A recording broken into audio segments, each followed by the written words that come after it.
vamos falar sobre como manter a sanidade quando falamos de política. Será que dá? Parece cada vez mais difícil. Mas se um dos principais objetivos da política é justamente o bem-estar das pessoas, por que ela é capaz de provocar tanta irritação? O clima pode esquentar em qualquer lugar, das redes sociais, com gente que nunca se viu trocando ofensas nos comentários, aos grupos de zap, onde a família adora se reunir para brigar.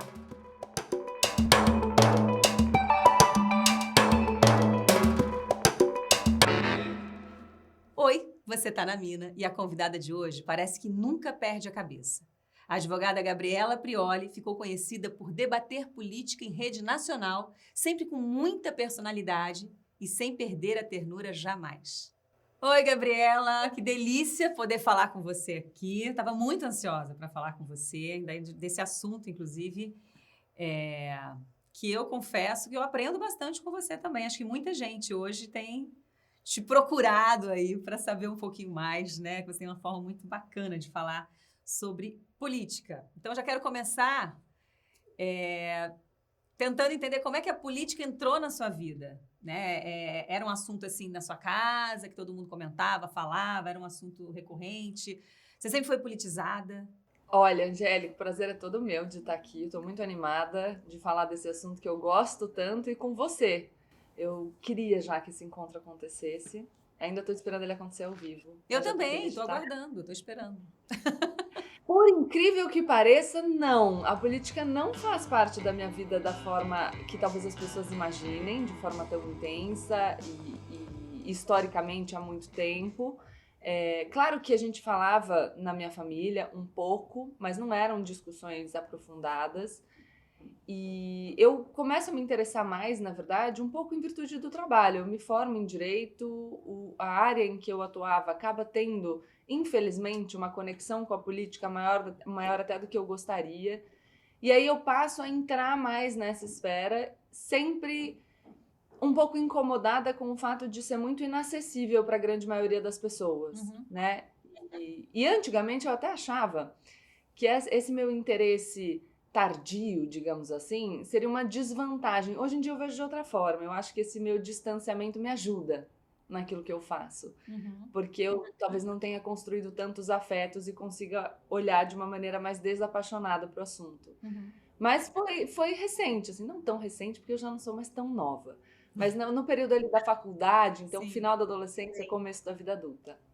E aí, nos últimos tempos, né, você falou, é legal você ter iniciado isso já na vida adulta, como você falou, mas nos últimos tempos, assim, o debate político ele ficou muito mais agressivo também, né? Por que você acha que isso aconteceu, em primeiro lugar, né? E tem como a gente reverter isso? Ou você acha que isso é bom também, esse calor todo de falar em política? Olha, eu sinceramente penso que existam várias questões. Uma das questões, por exemplo, a gente pode pensar em parcelas da população que foram silenciadas durante muito tempo e que mais recentemente encontram um espaço de fala e se desenvolvem, exploram esse espaço de fala, muitas vezes já muito cansadas desse silenciamento, muito esgotadas, muito frustradas, e Uhum. isso faz com que a gente tenha um clima talvez não tão ameno. Isso é compreensível e eu acho bom, porque acho que quanto mais gente na democracia tiver voz, melhor é. Mas tem também uma consequência clara da dinâmica das redes sociais. Então, como que funciona a rede social? As redes sociais são empresas, essas empresas trabalham para lucrar, elas vão tanto mais lucrar quanto mais tempo você permanecer nas plataformas, consequentemente elas captam mais dados, negociam mais esses dados, a gente fala desse comércio de dados como o comércio do futuro. Uhum. Então elas precisam de um conteúdo que engaje mais. E a gente sabe que um conteúdo mais passional engaja mais, faz você ficar mais tempo na plataforma, faz você passar de um vídeo para o outro. Então não é à toa que a gente vê essas análises de que você começa a assistir um vídeo numa plataforma e aí você vai indo cada vez para o mais extremo, porque você tende a se engajar mais, você tende a entrar em maiores discussões, você entrega mais informações sobre você Uhum. para aquela plataforma. Então, acho que tem diversas razões que operam nesse sentido. E aí eu acho que dá para melhorar, sim. Acho que a gente está lidando com uma ferramenta nova. As redes sociais são uma ferramenta nova que a gente pode usar para o bem ou para o mal. É. Tanto mal se conscientiza desse processo, mais fácil fica para a gente lidar com ele, para a gente eventualmente se afastar dessa dinâmica mais extrema, mais radical, mais agressiva, que muitas vezes permeia a nossa vida. E eu acho que tá todo mundo bem cansado, tá? Se eu tivesse que fazer uma aposta, eu acho que todo mundo quer um clima mais ameno. Agora, você tem mais de 3 milhões de seguidores nas redes sociais e muitos deles esperam que você tenha sempre algo a dizer, né, sobre tudo que acontece. A gente vê e eu percebo bastante isso. Você, às vezes, cansa de ter opinião sobre tudo o tempo todo, essa cobrança? E eu falo para as pessoas, assim, pra gente ter opinião sobre as coisas, a gente precisa entender das coisas. Quando eu comecei, a minha equipe, eu falava que, saiu uma decisão do Supremo, por exemplo. Eu dizia, não, mas eu preciso ler a decisão antes de comentar, e às vezes é uma decisão longa, então eu preciso de tempo. E o povo falava, mas esse não é o tempo da internet. O tempo da internet é mais rápido, você precisa falar mais rápido sobre as coisas. Eu dizia, não, mas eu não vou fazer isso, porque eu não posso falar sobre algo que eu não conheço. Então eu continuo do mesmo jeito, mas eu converso às vezes com o público dizendo, por favor, eu tenho até um meme, que é alguém falando assim, Gabriela, comenta isso, e eu correndo falando, sai pra lá, maluco, toda hora é isso, me deixa.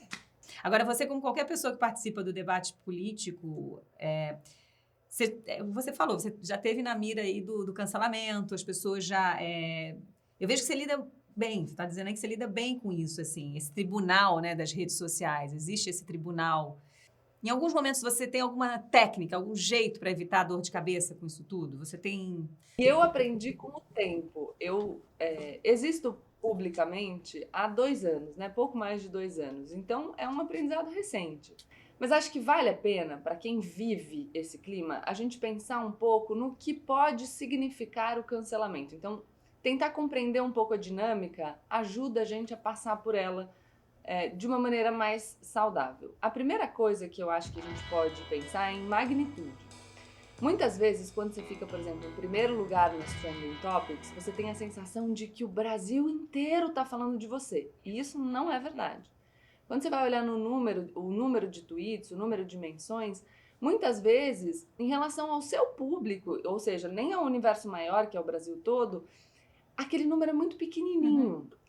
Mas porque você tem um ranking, você está no primeiro lugar, dá a sensação de que o fenômeno é maior do que ele é. Então, a primeira coisa que eu diria é olhar para a magnitude.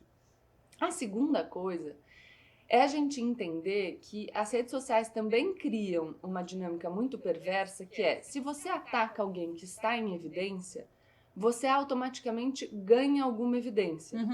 Então, atacar outras pessoas pode ser muito proveitoso para quem quer crescer nas redes. Isso eu não estou falando por mim, eu estou falando pela dinâmica que a gente observa, inclusive declarada por muitos ideólogos dessas novas estratégias das redes. Então, o ataque como ferramenta para você ganhar mais visibilidade. E tem um outro fenômeno tristíssimo, que é a reprodução de coisas sem a responsabilidade de avaliar se aquilo que está sendo dito é verdade.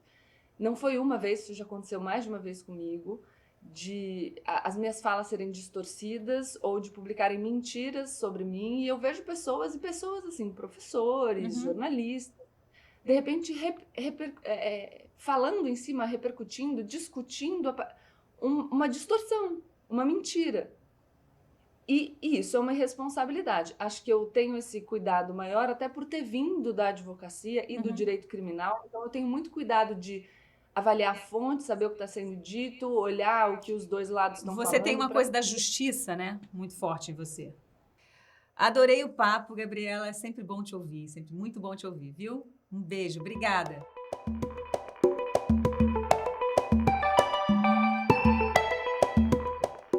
Pois é, e obrigada a você também, que está sempre aqui na minha. Semana que vem tem mais. Até lá.